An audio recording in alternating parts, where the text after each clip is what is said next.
कहीं ना कहीं जदयू को एक जो डर है, उस डर को लेकर वास्तविकता से उसका परिचय होगा। चिराग पासवान की स्थिति की वजह से अब नीतीश कुमार की असहजता बढ़ गई है, इसीलिए कहीं ना कहीं ये दोनों दल अब अलायंस विद इन अलायंस खोज रहे हैं। आरएलएम हो या एलजेपीआर हो या हम हो, उनके नेताओं को, शीर्ष नेताओं को तय करना है। उपेंद्र कुशवाहा ने अपनी सारी ताकत लगा दी, एकदम जो कहा जा सकता है अंगद के पैर की तरह। नोरमा ग्रुप, जो सोचता है वो करता है, आपके अपने सपनों का आशियाना। नमस्कार, भारत लाइव देख रहे हैं आप, और ये गेम बड़ा है। बड़ा गेम तो बिहार की राजनीति में रोज होता रहता है, लेकिन आज कौन सा बड़ा गेम हुआ है?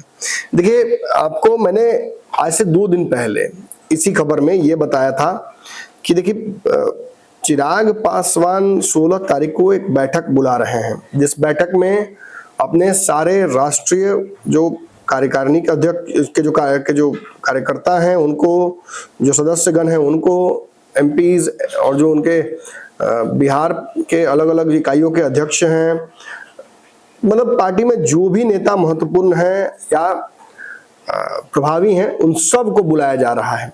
और उसके पीछे कारण क्या बताया जा रहा है? देखिए, उनके जो एमपी हैं और उनके जीजा हैं अरुण भारती, उन्होंने ट्वीट करके जानकारी दी थी कि हम देश के लिए हर स्थिति में तैयार हैं। हमारी पार्टी तन मन धन से सभी से देश के लिए लगी हुई है, और अगर किसी प्रकार की आवश्यकता पड़ती है तो जो हमारी लोक जनशक्ति पार्टी रामविलास है वो साथ खड़ी रहेगी देश की सेना के, देश के सुरक्षा में। खैर, ये तो कहने की बात थी। जो वास्तविक मुद्दा इस बैठक को लेकर जो चर्चा का विषय बना हुआ है वो ये है कि सीटों को लेकर जो मोनोपोली जदयू और बीजेपी कर रही है।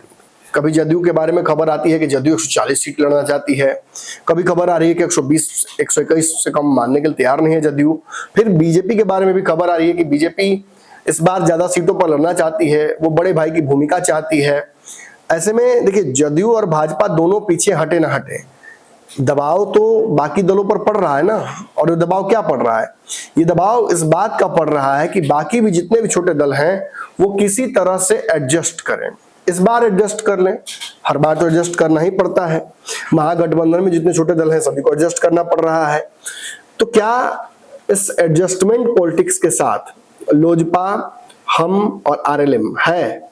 देखिए, उपेंद्र कुशवाहा ने एक बैठक की थी ऐसी ही, और उन्होंने उस बैठक को लेकर जो उसके बैठक के बाद एक प्रेस कॉन्फ्रेंस जो की थी उसमें यह स्पष्ट कहा था कि कुछ बिंदुओं पर वो एनडीए के जो मुख्य दल हैं उनको मनवाना चाहते हैं। 14-15 पॉइंट एजेंडा उन्होंने दिया था, जिसमें से एक जातीय गणना था जिसे बाद में मोदी जी ने मान भी लिया। ऐसे कई बिंदुओं पर परिसीमन फिर से हो, कोलोजियम सिस्टम है, इन सब पर वो अपनी प्रतिक्रिया, अपनी डिमांड रखे हुए हैं। उनका भी देखिए, सामने कहने के लिए तो ये मुद्दे थे, लेकिन सीटों को लेकर ही दबाव का एक तरीका वो भी था। ऐसे में जो बड़ा सवाल खड़ा होता है कि क्या उनकी दबाव का कोई असर पड़ा?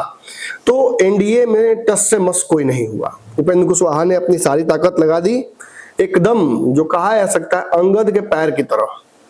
जदयू और बीजेपी ने अपना पैर अटकाए रखा और कोई पीछे नहीं हटा इस नेगोशिएशन में। अब बात यह हो रही है कि जदयू बीजेपी आपस में तो कुछ सीटों पर एडजस्टमेंट बना चुकी है। किसी भी स्थिति में जदयू भाजपा इस चुनाव को साथ लड़ रही है। बाकी कौन साथ रहेगा ये परिस्थितियां तय करेंगी, ये सीटों की संख्या तय करेगी। और कुछ हद तक जो दल आरएलएम हो या एलजेपीआर हो या हम हो, उनके नेताओं को, शीर्ष नेताओं को तय करना है। इसी कड़ी में मांझी ने अपनी भी कार्यकारिणी की बैठक कराई थी और सभी कार्यकर्ताओं को बुलाकर पार्टी के विधायकों के साथ बैठक करके ये तय किया था कि 40 सीट तो कम से कम उनको चाहिए ही चाहिए। उसके अलावा बहुत सारी डिमांड्स उनकी और भी हैं, लेकिन क्या एनडीए इनकी बात भी सुनेगा? देखिए, बात सीधी है, ना तो बीजेपी उपेंद्र कुशवाहा की बात सुनेगी, ना जीतन राम मांझी की बात सुन रही है, और ना ही वो कंप्लीटली चिराग पासवान की बात सुनने की स्थिति में है। अब बात यहां यह है कि ये बीजेपी की मोनोपोली नहीं है, दरअसल सीटें ही नहीं है। कितनी सीटें कर ली जाएंगी, कैसे एडजस्ट किया जाएगा? अगर बीजेपी खुद 100 सीटों पर भी चुनाव लड़ती है तो 143 सीटें ही बचती हैं, जिसमें एडजस्टमेंट उसे कहीं ना कहीं करना होगा अपने सबसे बड़े सहयोगी जेडीयू को, और उसके बाद दो और घटक दल हैं, दो तीन और घटक दल हैं जिन्हें भी एडजस्ट करने की कहीं ना कहीं गुंजाइश है। अब अगर बात करें हम मांझी और उपेंद्र कुशवाहा की, तो एक को 5-6 सीटें और एक को 7-8 सीटें, यही कमोबेश जोड़ घटाव सामने आ रहा है। इस पे कहीं भी और कोई गुंजाइश नहीं बच रही है। कुछ लोग तो ये भी कह रहे हैं कि 5-5 सीटें दोनों को देकर भाजपा ने हाथ जोड़ लिया है कि अब इससे ज्यादा नहीं संभव है, आप साथ रहेंगे तो ठीक, नहीं रहेंगे तो भी कोई, अब हम जबरदस्ती तो कर नहीं सकते हैं, आप तय कर लीजिए क्या करना है। इसीलिए कहीं ना कहीं ये दोनों दल अब अलायंस विद इन अलायंस खोज रहे हैं। उपेंद्र कुशवाहा का नीतीश से मुलाकात करना भी इसी कड़ी का एक हिस्सा था। रही बात मांझी जी की, तो मांझी जी शायद, चूंकि केंद्र में और बिहार में दोनों जगहों पर मंत्री हैं, पिता पुत्र, और बहुत कुछ मिला हुआ भी है, परिवार के अन्य सदस्य भी जुड़े हुए हैं, उन्हें भी कोई विधायक है, कोई साथ जुड़े हुए हैं, तो ऐसे में उन्हें जहां है वहां से बहुत प्रेशर पॉलिटिक्स करने की के एवज में नुकसान ज्यादा और फायदा कम नजर आ रहा है। तो हो सकता है कि मांझी जी 5 की जगह 6 पर मान जाए, 6 की जगह 7 पर मान जाए, लेकिन मान जाएंगे इसी आसपास में, ये लगता है। रही बात उपेंद्र कुशवाहा की, तो उन्हें बहुत ज्यादा लोगों को, मैंने पहले भी आपको कहा है, चुनाव लड़वाना है, तो उनके लिए एक समस्या उत्पन्न यहाँ होती है, कैसे करेंगे एडजस्ट, संभावना नहीं बन रही है सबको लड़ाने की। तो ऐसे में फिर इस बार उन पर आरोप न लगने लगे कि टिकट किसी और को दे दिया, जाति के साथ धोखा किया, बेच दिया, ये सब तो लगता रहता है आरोप, कई बार सब पर लगता है। तो ऐसी स्थिति उत्पन्न न हो, इसके लिए उन्हें ज्यादा सीटें चाहिए, और 5-6 सीटें से ज्यादा उपेंद्र कुशवाहा को मिलती नजर नहीं आ रही हैं। इसीलिए वो जदयू के साथ, नीतीश कुमार के साथ उनकी मुलाकात होती है और alliance with in alliance Lavkush एक करके वो दबाव बनाने की कोशिश करते हैं। ऐसी ही परिस्थिति चिराग पासवान भी, चिराग ने हाल में नीतीश कुमार से बहुत दोस्ती करने की कोशिश की, लेकिन नीतीश कुमार के आसपास के जो लोग हैं वो चिराग पासवान और नीतीश कुमार की दोस्ती कम और दुश्मनी ज्यादा कराना चाहते हैं।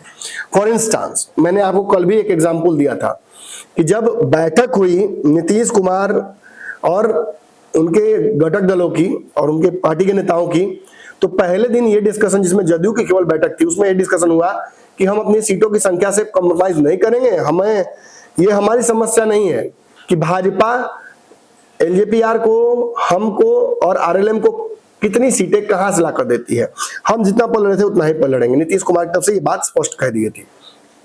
दूसरे दिन जब भाजपा के नेताओं से मुलाकात हुई तो ये कहा गया कि हम थोड़ा बहुत एडजस्ट कर सकते हैं, आपने जो सीटें दी थी जिस पर हमें बैकफुट पर जाना था या सीटें काटनी थी जो प्रत्याशियों की, उस पर हम कुछ हद तक रेडी हैं, बीच बीच का रास्ता निकल जाएगा। भाजपा और जदयू के बीच में कोई कंफ्यूजन इस चीज को लेकर नहीं है, सीट अदला बदली को लेकर।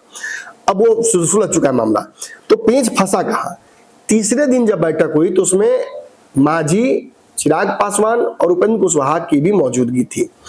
उपेंद्र कुशवाहा पहले ही नीतीश कुमार से मुलाकात करके एक तस्वीर लगा देते हैं सोशल मीडिया पर कि नीतीश कुमार हमारे हैं, हमारे साथ है। वैसे नीतीश कुमार को पता है सबके हैं, तो नीतीश कुमार साथ हैं और मिलकर ये दबाव बनाएंगे। और कहीं ना कहीं लवकुश एक है, तो भाजपा को ये रिस्क लेना हो, भाजपा को रिस्क नहीं ले सकती है, वो दोनों को साथ रखना चाहेगी। पिछले चुनाव में जो हुआ है, उपेंद्र कुशवाहा उसको भी कहीं ना कहीं एहसास कराने की कोशिश भाजपा कर रहे हैं।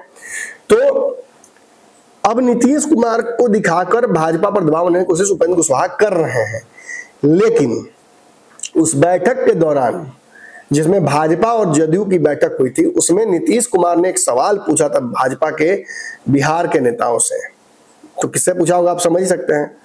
उन्होंने ये पूछा था कि क्या चिराग पासवान फिर से एनडीए से बाहर जा रहे हैं। ये नीतीश कुमार का डर था, ये नीतीश कुमार का 2020 का एक तरीके से डेजा वू था। क्या फिर से बाहर चले जाएंगे तो फिर से हम डैमेज होंगे, फिर हमें नुकसान होगा, फिर वही कहानी दोहराई जाएगी, फिर वही रात है, फिर वही तन्हाई, फिर वही परिस्थितियां, कहाँ जिंदगी ले आई। कहीं ऐसा तो नहीं कि 2020 वाला खेल फिर से हमारे साथ करके और भाजपा साइड में अगर मजा मारेगी, कैसे होगा। अब तो भाजपा ऐसा रिस्क नहीं ले सकती है। चिराग चाहेंगे कि वो रहे एनडीए के साथ, पूरी संभावना है कि चिराग कुछ बिगाड़ना नहीं चाहेंगे एनडीए के साथ, और नीतीश के साथ और भाजपा दोनों के साथ नहीं। लेकिन नंबर 3 पार्टी होने के चलते जो डिमांड्स है उसको तो पूरी करनी होगी ना। 5 सीटें वो जीते हैं, 5x6 उनकी पार्टी के लोग करते हैं, 30 तो वो कहते हैं वो डिजर्व करते हैं, और ज्यादा रन मिलना चाहिए क्योंकि 100% स्ट्राइक रेट था। पिछली बार 35 चाहिए था, नहीं मिला था तो बाहर चले गए थे। तो कुल मिलाकर चिराग पासवान की स्थिति की वजह से अब नीतीश कुमार की असहजता बढ़ गई है, और नीतीश कुमार ने तो दरअसल फोन भी लगा दिया। खबर यह आ रही है कि नीतीश कुमार ने दिल्ली फोन लगाया, और दिल्ली में फोन लगाकर ये कहा था कि देखिए, अगर चिराग पासवान इधर उधर कुछ करना चाह रहे हैं तो ये आपकी जिम्मेवारी है कि उनको समझा लें।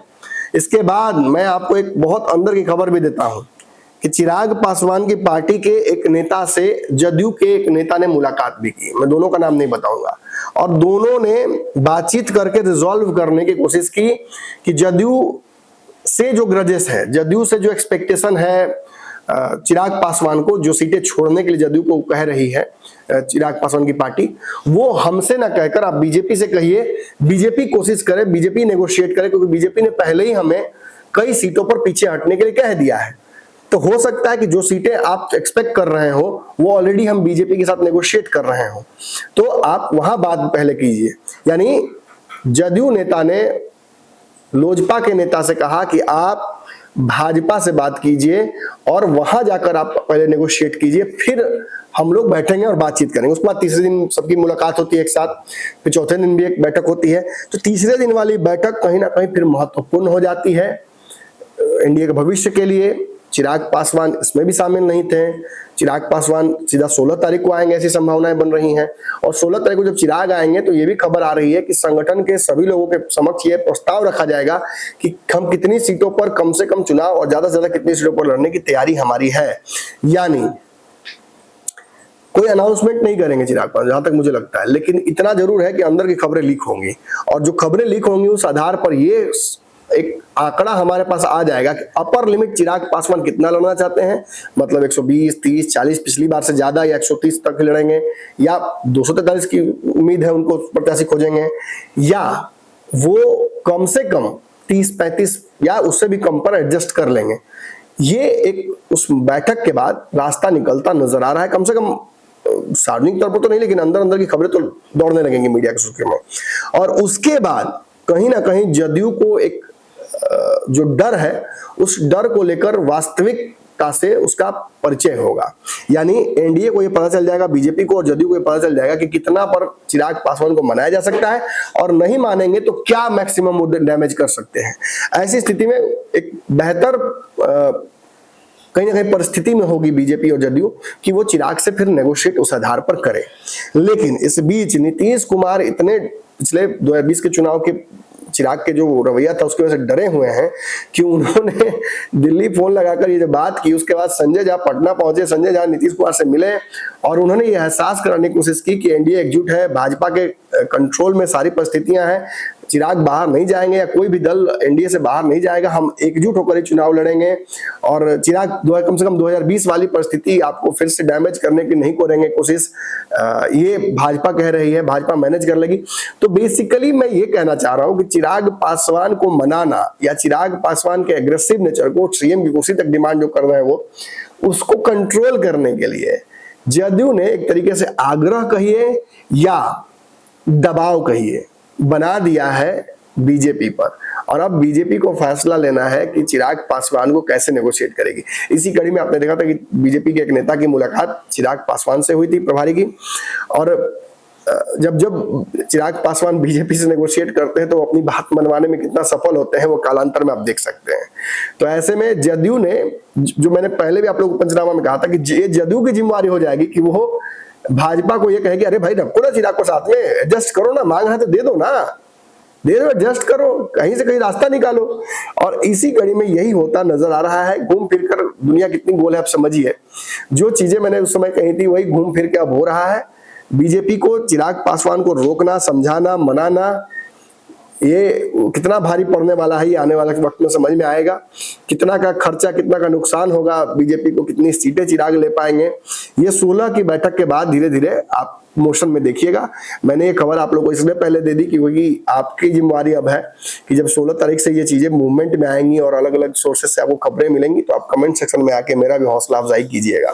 फिलहाल इस खबर में इतना ही। आपके सपनों को हमने सजाया है, ई होम्स पैनोरामा को हमने बनाया है। ई होम्स मेरा एक सपना था जिस पे मैं पिछले 4 साल से काम कर रहा था। हमने जो बनाया है वो सबने है माना। ई होम्स पैनोरामा में हो आपका भी आशियाना।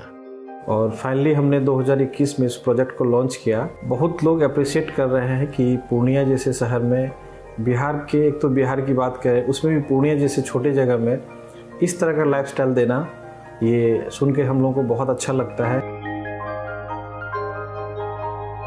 ई होम्स में हमने कुछ और भी किया है, जैसे हम जिस जगह में रह रहे हैं हमारे फैमिली सिक्योर हो, उनको सिक्योरिटी का ध्यान में रखा है। आपकी सुविधा और सुरक्षा आपके लिए खास है, ये आपका विश्वास है। इसमें आर्टिफिशियल इंटेलिजेंस का 7 लेयर सिक्योरिटी का हमने इस्तेमाल किया है। लस ग्रीन कैंपस को बनाया है। यदि हमारा बाउंड्री वाल है तो वो वर्टिकल गार्डन है।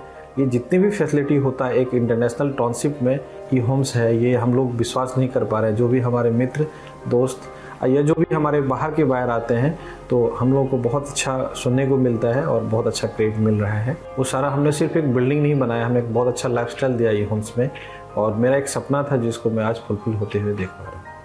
ये आपका आवास है। ई होम्स पैनोरामा में अब आपका निवास है। E Homes Panorama, luxurious lifestyle redefined. Panorama group, जो सोचता है वो करता है। अगर ये वीडियो पसंद आई और वह बिहार के राजनीति और बिहारियत से सरोकार रखेनी तो सब्सक्राइब बटन दबा के चैनल के सब्सक्राइब कर ली। ओजे एगो घंटी बा, ओकरा बटन दबा देला से कुल सटीक और मारक खबर रुआ मुफ्त में मिल जाई।